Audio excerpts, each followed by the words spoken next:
এই ঘটনাটি 2017-18 হবে। আপনার ন্যাশনাল ইলেকশন ডিসেম্বরের 31শে ডিসেম্বর হয়েছিল, সেই দিনের ঘটনা। তো আমি সরাসরি ঘটনায় চলে যাচ্ছি। ঘটনাটা হলো আমার সাথে ঘটে যাওয়া ঘটনা। আমি নারায়ণগঞ্জ বিসিক শিল্পনগরীতে জব করতাম, একটা ফ্যাক্টরিতে অডিট ইনচার্জ হিসেবে। যাই হোক, অনেকের সাথে ভালো বন্ধুত্ব হয় মোটামুটি শীতের সময়। তো সেদিন আমাদের অফ ডে ছিল। বিকেলের দিকে আমার বন্ধুরা বলে, আসো তোমার নানি বাড়ি যেয়ে আমরা আজ র্যাকেট খেলি, ব্যাডমিন্টন আর কি। তো আমার বাইক ছিল, তা আমার বাসা হচ্ছে আপনার ভুইগড়। তো রীতিমতো প্রায় বলে যে রাতে খেলাধুলা করে বারবিকিউ পার্টি আছে, যেহেতু 31st নাইট। যাই হোক, যেই কথা সেই কাজ। আমি চলে যাই, রেডি হয়ে চলে গেলাম বিকেলে বাইক নিয়ে। তো সারা শহর থমথমে, গা ছমছম একটা ভাব, যেহেতু নির্বাচনের দিন। আর মোটামুটি চতুর্পাশে একেবারে নীরব, পুলিশের গাড়ি দু একটা, মানুষ তো নাই রাস্তায়।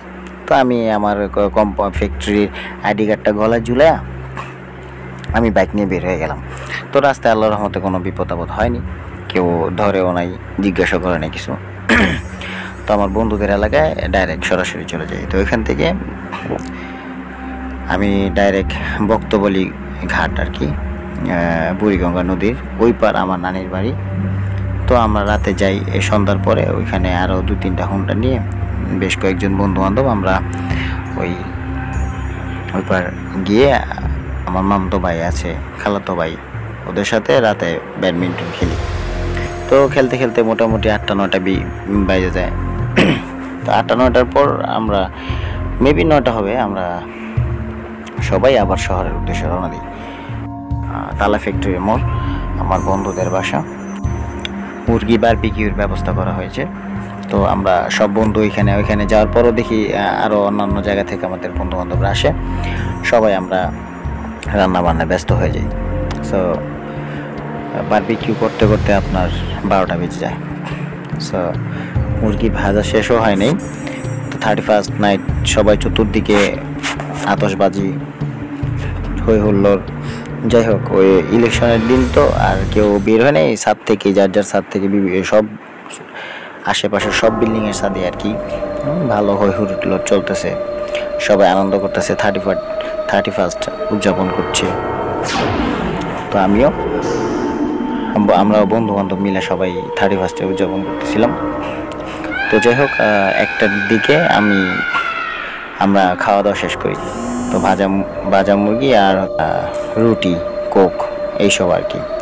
যাই হোক, মোটামুটি খাওয়া দাওয়া শেষ। তো রওনা দিব।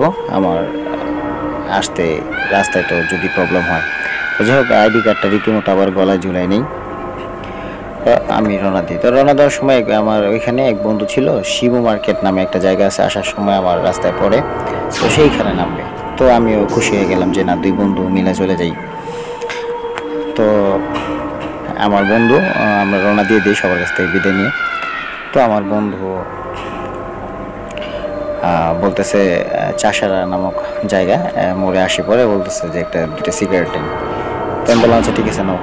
তো 2টা সিগারেট ধরে নেওয়ার পরে সবাই 2জনেই সিগারেট টানতে বাইকে করে আস্তে আস্তে চালাইতে আর কি শিবু মার্কেট পর্যন্ত আসার পরে দেখি যে একটা দোকানও খোলা নেই, যে আমি একটা ম্যাচ বা সিগারেট নিতে পারতেছি না।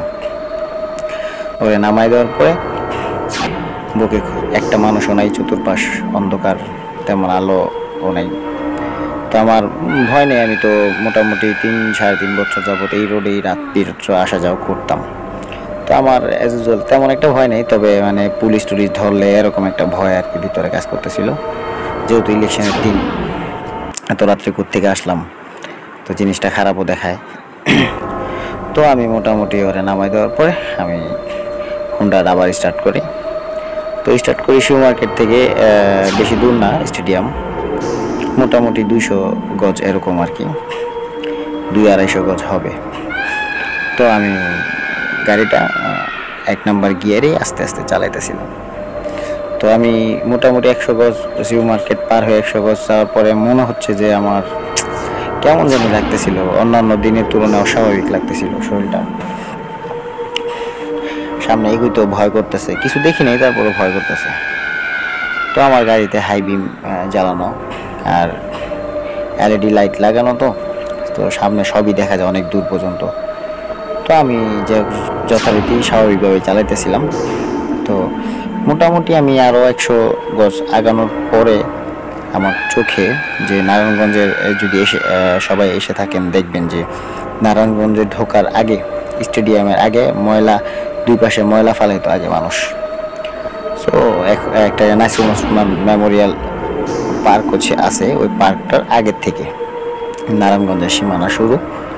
ওইখান থেকে আমি ফলো করতেছি যে একটা পাগল আমার সাইড ধরে আমার দিকে, পাগল আর লাইটের আলোতে যতটুকু বোঝা যায় একটা পাগল আমার দিকে হাইটে আসতেছে।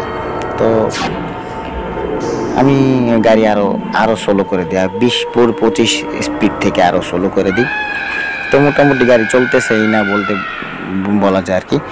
তো আমি ভাবতেছি যে পাগলটা হয়তো ডাইনে বামে সামনে যদি দৌড়াদৌড়ি করে তো অ্যাক্সিডেন্ট করতে পারে, আমিও করতে পারি।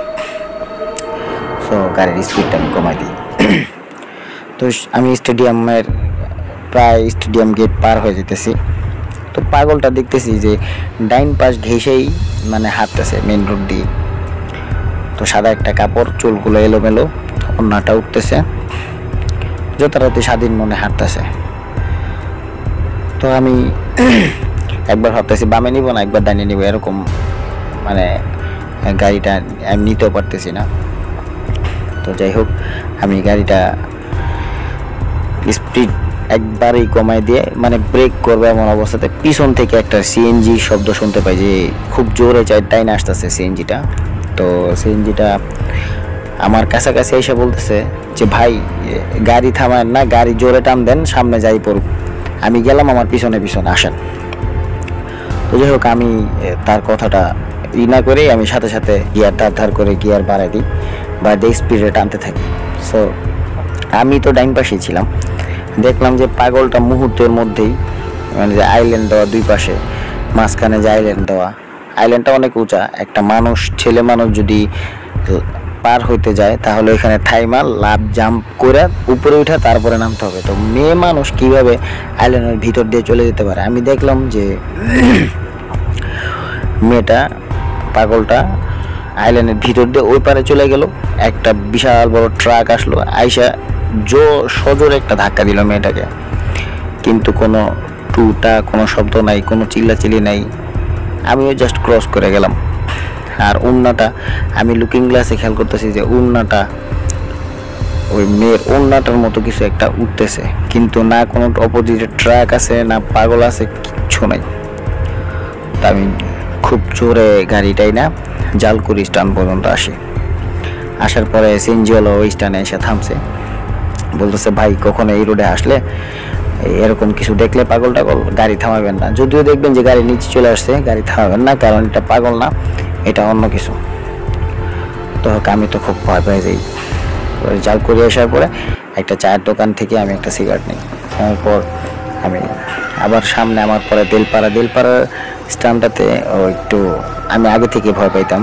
ওই রোডে নাকি অনেক অ্যাক্সিডেন্ট হয়, মানুষ অনেক রাস্তা দেখে, অনেক পাগল দেখে, অনেক অপ্রত্যাশিত কিছু চোখের সামনে পড়ে। তো আমি আর সাহস পাইতেছিলাম না যে বাসায় যাব। তো আমার বাসায় যেতে হলে দেলপাড়া স্ট্যান্ড ক্রস করে যেতেই হবে, একটাই রোড, আর অন্য যেটা আছে অনেক জায়গায় ঘুরে যেতে হবে, ওটা সম্ভবই না। তো আমি সিগারেটটা ঠোঁটে নিয়ে হেলমেটটা মাথা থেকে খুলে সিগারেটটা ঠোঁটে নিয়ে টানতে আস্তে আস্তে গাড়িটা চালিয়ে যেতে বাসায় চলে যাই। তো বাসায় যাওয়ার পরে আমার আম্মাকে সব খোলা বলার পর আম্মা সাথে সাথে গরম পানি দিয়ে আমাকে গোসল করে, আর বলে যে ভবিষ্যতে কখনো যদি এমন সামনে পড়ে এমন সাবধানে চলাফেরা করে এসে